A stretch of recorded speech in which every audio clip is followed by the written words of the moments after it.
Man, I just don't know what to believe anymore. Like, what are we doing here? I feel like Bozo the Clown because just yesterday I was talking about how all signs are pointing to Justin Fields. I brought up the Caboli report. I brought up the Diana Rossini report.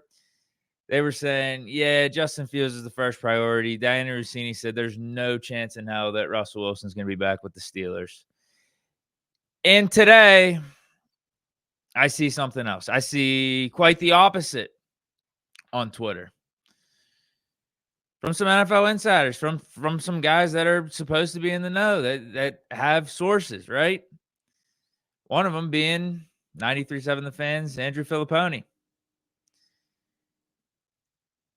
He says Russell Wilson's contract demands in terms of annual salary are believed to be higher than Justin Fields, and that hasn't stopped conversations between Wilson's reps and the Steelers, per source. And then you had Barstool personality, Jersey Jerry, comment on this tweet. If you go to it, it's right underneath it and says this is 100% accurate. He's saying that he has a source. Kevin Adams says that Jersey Jerry's source is the highest of sources, so he can be trusted. And then we also had another reporter out in the combine, Jarrett Bailey, say that he thinks it's all Russ. Everything he's hearing, it's going to be Russ to the Steelers. It's virtually a done deal. So yeah, what do you believe here? Like, what do you do with this information? This is all less than 24 hours after I said everything is looking like it's going to be Justin Fields, based off of other legitimate reporters, Mark Caboli, Diana Rossini, right? Hell, the funniest thing about the Diana Rossini bit of information was that she said it on 93.7 The Fan, and Filipponi was the one that tweeted out the Rossini report. And then literally, if you look at his timeline, his next tweet is the one that I just read about the Steelers and Russ still having conversations, even though Russell Wilson's number is higher than Justin Fields.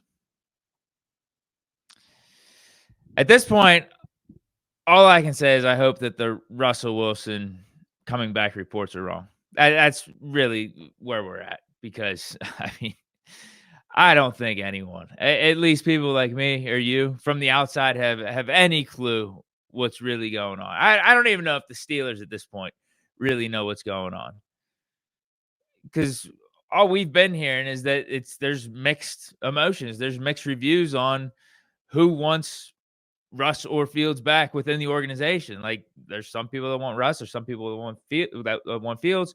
Who has the final say? Who gets more pull in this whole situation? Some are thinking if it was Tomlin's say, if he had the most pull, it'd be Russ. Some also are saying if it was Tomlin's say that he would want Fields. Others think the owner, Art Rooney, he wants Russ. Arthur Smith, obviously, he's leaning more Fields. I don't know, man. What does Omar Khan think of all this? He's probably just trying to get the best deal.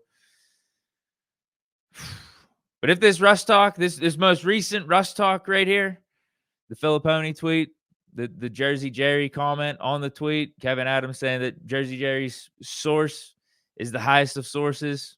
The other report from Jarrett Bailey, if all that is true, I don't know what to say, man, because how can it be true?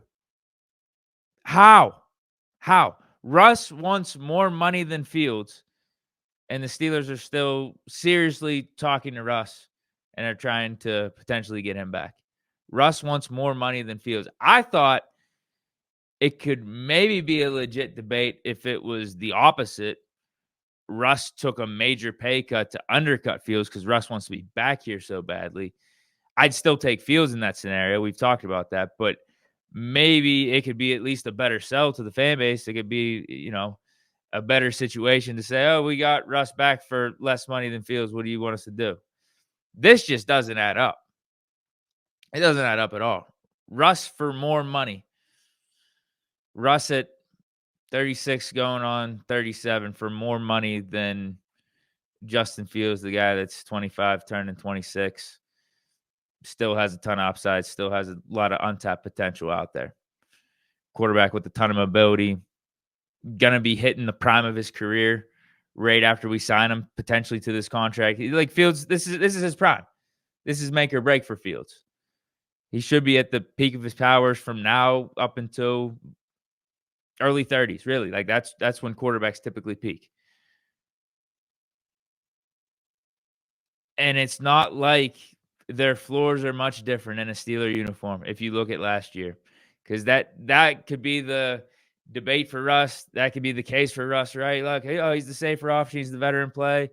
He's the veteran player. He's gonna win you games. He's not gonna mess it up. I don't know, man. Fields did a pretty good job of not messing things up last year. 4-2 record, 10 touchdowns, 10 total touchdowns, only one pick. And if you look, because Fields had the smaller sample size, I've went over these stats. If you go over what each of these guys did and extrapolated it out over 17 games, you did a 17-game average because Fields only got 6 starts. Russ in total with the playoffs got 12. If you average their stats over 12 games, it's pretty similar. It's almost exactly the same. If anything, it's in Fields' favor. Fields with 3,100 passing yards, 14 passing touchdowns, 3 picks, 654 rushing yards, and 14 rushing touchdowns. So 28 total touchdowns, 3 picks for Fields if you take what he was doing over those 6 games and make it over 17. 28 touchdowns, 3 picks, and about 3,800 total yards. 65, almost 66% completion rating, a 93.3 QB rating, and a 50.8 QBR. Russ, on the other hand, 3,800 passing yards, 25 passing touchdowns, 8 picks, 240 rushing yards, and 3 rushing touchdowns. So both have 28 total touchdowns. Russ has more picks, 8 picks, a little bit more total yards, a little over 4,000 total yards. Fields not too far off from that. It'd be about around 3,800. But you look at the record that we got to see from Russ in the actual games that he played, that winning percentage is less than Fields. Fields 4-2, Russ 6-5 in the regular season, 6-6 in the playoffs. Worst completion percentage, barely better QB rating, and only 0.6 higher in QBR. His QBR is a 51.4. Fields was his 50.8. Russ's QB rating is a 95.6. Fields' QB rating 93.3.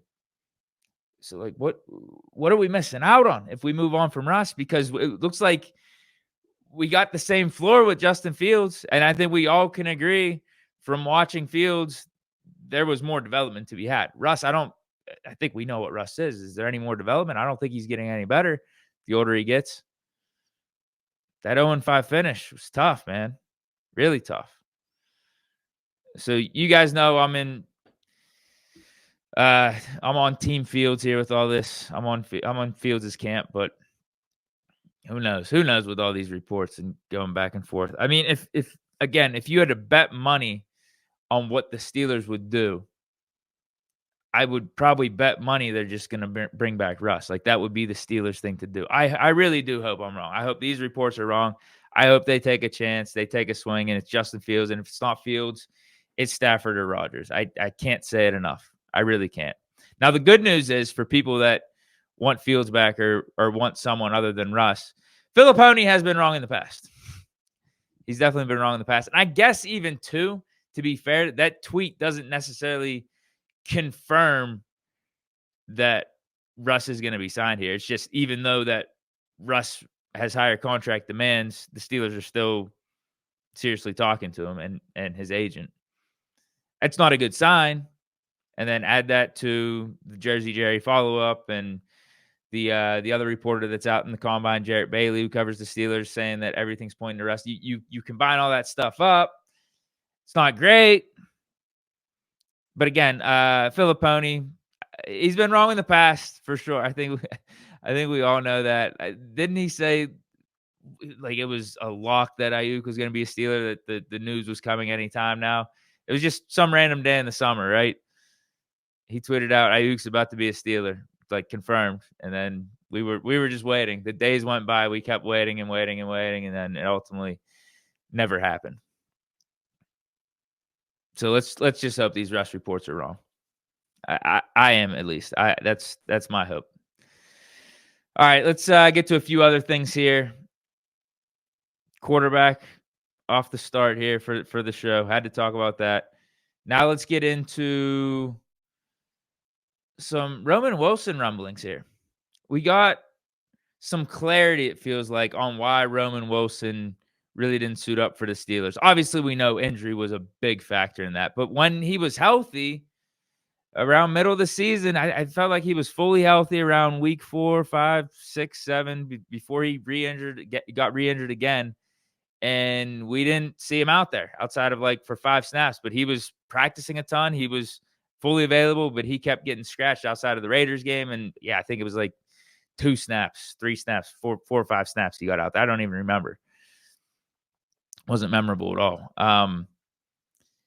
But we got some form of clarification here as to why Roman didn't get more time. He didn't get more of a serious look during that stretch when he was healthy. Because obviously once he got hurt the second time, he only kind of became potentially available again for that wild card game. And I understand at that point why the Steelers wouldn't want to take the chance and get Roman Wilson out there. Although with how our offense was looking at the end of the regular season, I wouldn't have been opposed as to giving Roman Wilson a chance and seeing how he could mix up the offense, give us a spark. But anyway, this little write-up, this little Q&A comes from Bob Labriola. So he writes for Steelers.com, literally the Pittsburgh Steelers. So he must be getting this information from a good place.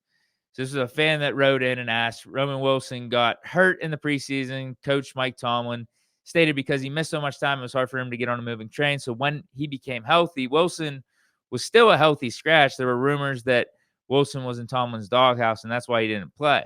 Wilson's position coach stated Wilson was working his tail off and doing good in practice. Do you know which one of the reasons are true on why Roman Wilson only saw the field for 5 snaps? So I guess it was officially 5 snaps. It was that Raiders game. Didn't get a target, didn't get any looks. Was it one or the other, or a combination of both? So this was Bob Labriola, again, reporter for the Steelers, reporter literally for Steelers.com, and what he had to say about it. He said, working one's tail off and doing it in practice is miles away from being ready to contribute down the stretch of an NFL regular season. After being injured on the 6th snap of the first practice and pads of training camp and then not playing a snap in preseason, Wilson also spent a couple of months on the injury reserve list, which means he wasn't allowed to practice with the team during that time. It was only after the Steelers started Wilson's 21-day clock to come off of IR that he was working his tail off and doing good in practice. My understanding of the situation is that at no point was there a legitimate level of confidence that Roman Wilson understood the offense and his responsibilities within it to the degree that would allow him to execute it at game speed during the stretch run of an NFL regular season.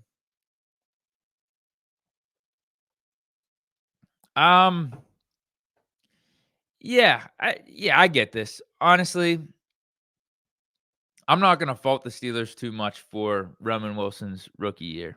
I'm really not, because at the time when Roman Wilson was legitimately considered a candidate to come back, where were we sitting at? We were, I don't know. Man, this had to have been because the game he got in was the Raiders. And what was our record at that point? 5-2?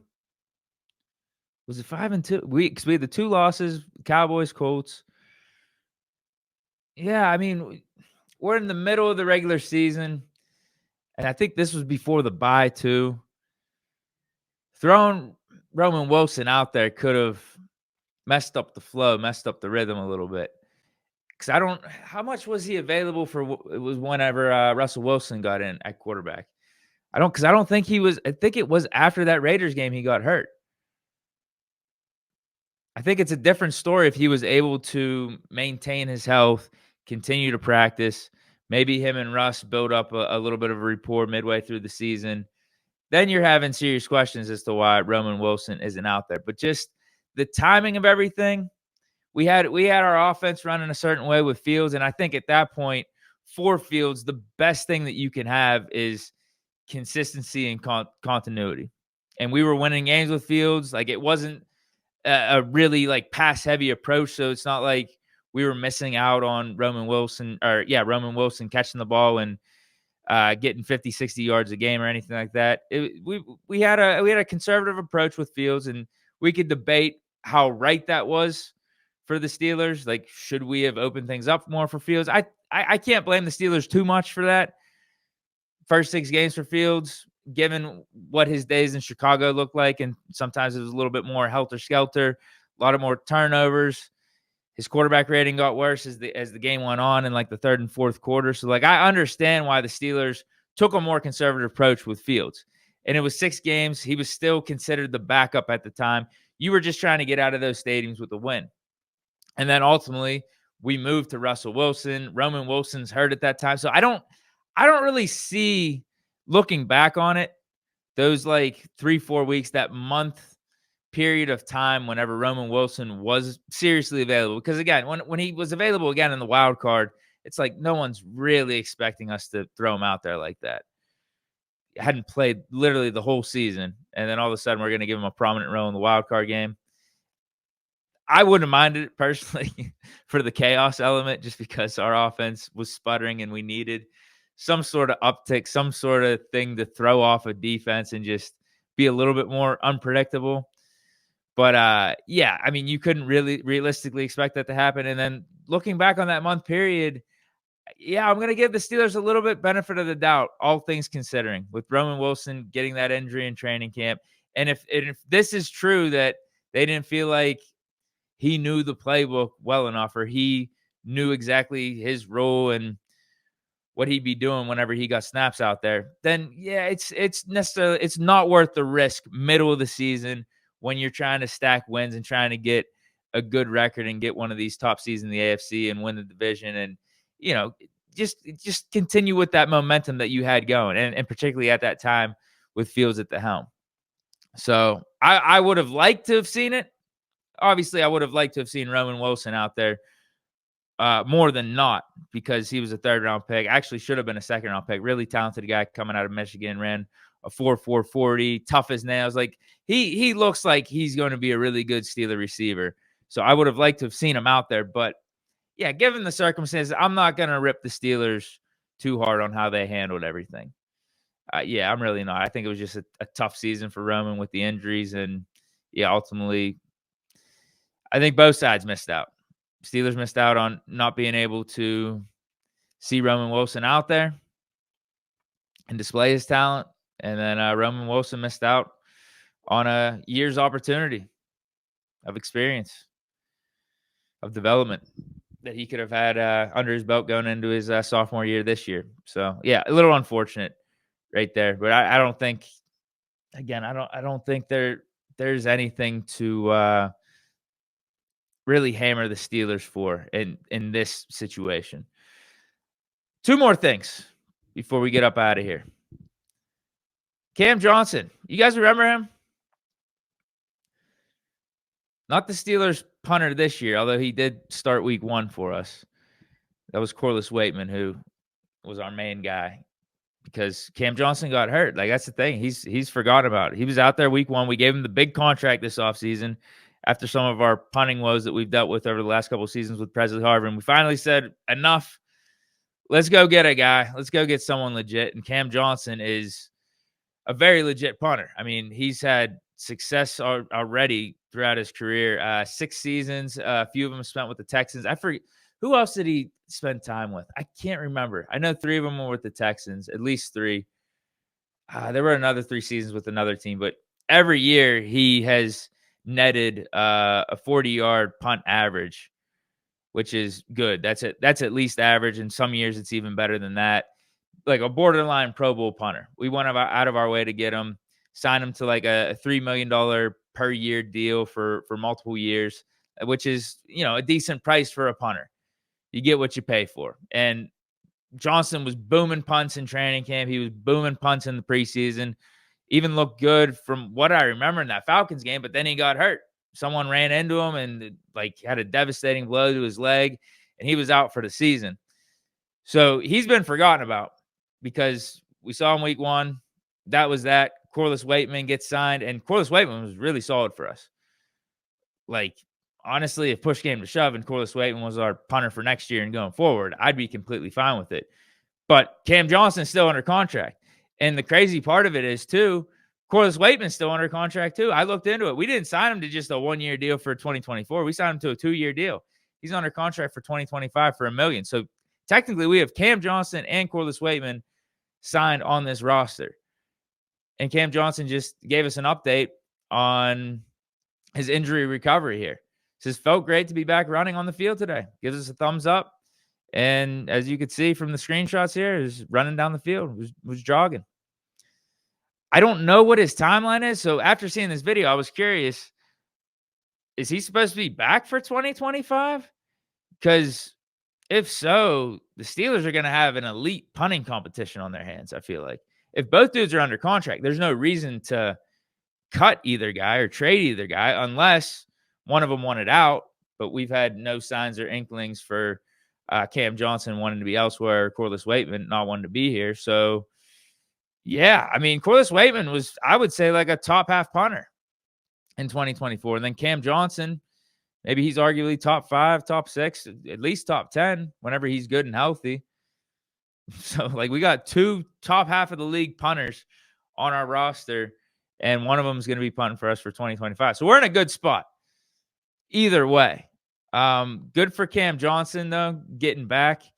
I was seeing some stuff that it might be like a Cole Holcomb situation for him, though, where 2025 is already going to be out of the picture. Like, he's not even going to be close to getting ready until maybe middle of next season. So he's just going to have to sit out again, which would open up the door for Corliss Waitman, and I'd be completely fine with that. But if Johnston can punt and can be good for training camp and good for a competition, man, look out. That's a high-end punting competition. And also shout out to Cameron Johnston, too, because I did some extra research on what he was up to, like, during the season. And apparently, even though he was sidelined, he was still making it a point to help the team as best as he could. He would do, like, game plans. He would write up punting game plans for Calvin Austin. And if you guys know, with Calvin Austin, he's our punt returner. So what Cam Johnston would do is look at the other team's punter for the upcoming week and get all of his tendencies, where he liked to punt it, the things he would like to do, and give a report to Calvin Austin and help him get prepared for the upcoming week and his special teams work and his punt return work. So, man, that's just being a good team right there. So good on Cam Johnston for getting back. Hopefully he gets a full recovery, because he was looking awesome. Whenever we saw him in the limited time that we did in the preseason and then like week 1 and in training camp and all that, he was looking really good. So hopefully he get fully back. Like he was looking like he was in the prime of his career. He was in his groove, and injury is always an unfortunate thing whenever you look at NFL players, especially when they're on the cusp of something, right? Like, how many, there's just injuries that derail dudes' careers with talent and stuff. It's always a frustrating thing to watch when guys aren't able to live up to their full potential because of injury. So hopefully Cam Johnston can get fully back. Last thing, though, we got, again, the scouting combine this week. So I just wanted to go over some Steelers combine meetings. We got some updates, and this is to piggyback off of the combine meetings from yesterday. So this is just a little reminder here of who we met with yesterday, formally and informally. Obviously, the ones that are labeled informal, those are the informal meetings. The ones that don't have any label, those are the formal ones. And the formal ones, those are scarce. You only have, I think it's like, it's between, I can't remember. Is it 40 of them? I think you get 40 of them. So you can only use so many of the formal ones, and they're more scarce, so they're more meaningful. And in the big picture of everything, I think you got to hit for you to be like a Steelers top pick in either like the first or second round. You got to hit the requirements of having a formal meeting at the combine, top 30 visit, and also Mike Tomlin or some of the big guns going to your pro day. So like those 3 things got to be checked off if you're going to be one of the Steelers' top picks come draft time. So it is meaningful. Like, you know what I mean? Like, obviously the informal ones too, like in a way, but those are like later draft picks. But when it comes down to some of the higher picks, the bigger name guys, the formal meetings, yeah, they matter because you only get so many of them. And then you combine the formal meetings with the other two things that I mentioned. That could help your trajectory of being a top pick for the Steelers. But anyway, we met with a couple running backs, Genty, Ollie Gordon, a lot of defensive linemen, linebackers, informally, mainly outside of Danny Stutzman. That was a formal one. And then edge rushers, all informal. Now, the ones for today that got updated, give me 1 second. There we go. The big name is Quinn Ewers. And I talked about that a little bit this morning. I'm fine with that. I mean, again, it's a formal one too. So like it's just not this throwaway meeting. It means something. It means a little bit something. I'm cool with that. I think no matter who we have at quarterback, if you think about it, between Russ Fields, between an outside quarterback, we're going to need to add more to the room. And where Quinn Ewers is projected to be drafted, 3rd round, 4th round, 5th round, potentially, I think that's around the sweet spot for getting a developmental guy in here, spending a draft pick on a dude and potentially being the backup, most likely being QB3. But then down the line, if he develops, maybe you give him a chance to be the starter year 2, year 3. If things don't work out with what we got, whether it's Fields or, again, outside quarterbacks or Russ. So, yeah, I think that meeting makes sense. I'm not opposed to it at all. I would like to see us have some other meetings then. It's not just Quinn Ewers in terms of meeting with other quarterbacks. Like, other guys, at least in that draft range, like Quinn Ewers, a Milroe, a Jackson Dart, Will Howard, because I think all those guys are, at least in my book, graded higher than Quinn Ewers. But I do think Quinn Ewers a little underrated. Like some people got Kyle McCord over Quinn Ewers. Like, get out of here with that. The Louisville quarterback over Quinn Ewers. I don't know if anyone has Dylan Gabriel over Quinn Ewers, but yeah, I think he's like the 6th best quarterback, and that's probably like round 3.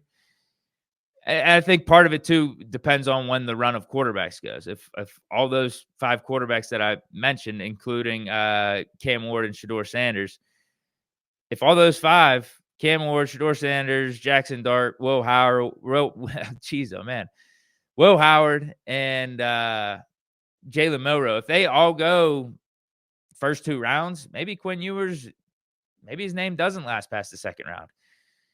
He ends up going in the 2nd, but then, yeah, maybe he's more likely to get taken in the 3rd. But if not, if people are waiting on quarterbacks, like we saw it in the Kenny Pickett draft, Kenny got drafted in the 1st round, and then no one drafted a quarterback till Malik Willis. So all those dudes were available. Sam Howell, all the guys, Matt Corral, all those guys that were in that class were still chilling there in like the 3rd round. So who knows what happens with Quinn? But like if that range is accurate, 3rd, 4th, 5th round, I could see the Steelers taking a quarterback. But I don't want us really, especially if we go with Fields. And I don't want us to be going out of our way to draft a quarterback early. I want us to get as much help around Fields as possible. I want to get us as much help on this team as possible, point blank, period, outside of quarterback, to help us try to win now again. Like I get we're in this weird space of we don't have much hope for this team, but if we play our cards right in free agency and we make the right decision at quarterback, we very much could be right back in the thick of this. I know we could complain about the coaching and all that, but still, we could build up this roster to look really damn good on paper. So I'd rather, because we're going to have a quarterback before the draft that's going to be projected to be our starter for 2025. I think that's the point I'm getting at.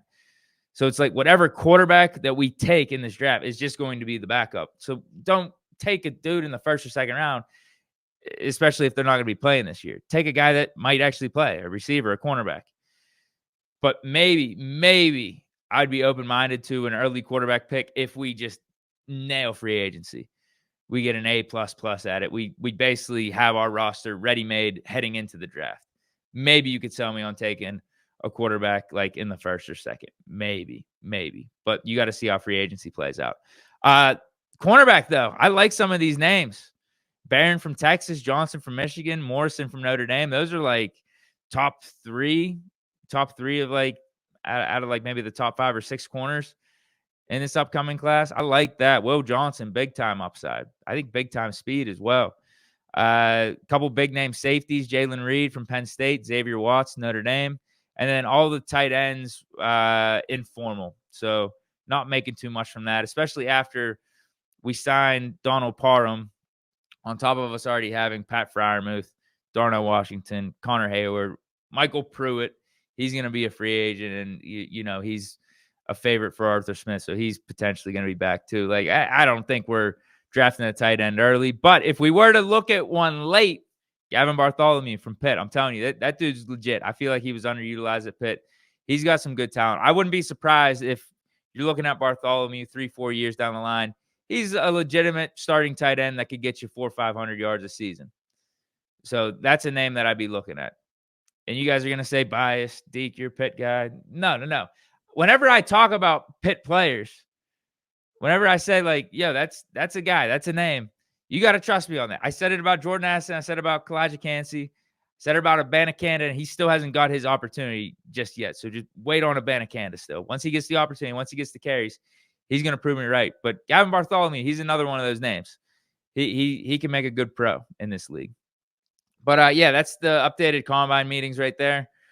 And, again, we talked a lot on today's show. Quarterback, Roman Wilson, Cam Johnson, and updated combine meetings for the Steelers. It's a good show overall. Appreciate everyone for stopping through. Enjoy the weekend. Stay safe out there. I'll be back Tuesday, Wednesday, Thursday next week, 6 p.m. So stop through. We'll be talking Steelers. Who knows if we'll get more reports. We'll probably get more reports on the quarterback one way or another, but should we even talk about him anymore at this point? Like, it's just getting crazy. It's getting crazy, man. We just need a decision. We really do. I feel like I'm looking foolish up here talking about who the Steelers are leaning towards, what the latest report is, but regarding Fields and Wilson, because it just goes back and forth every single day. It should be Fields though. That should be the Steelers' answer. Anyway, yeah, stay chilling. Here we go, Steelers. Peace.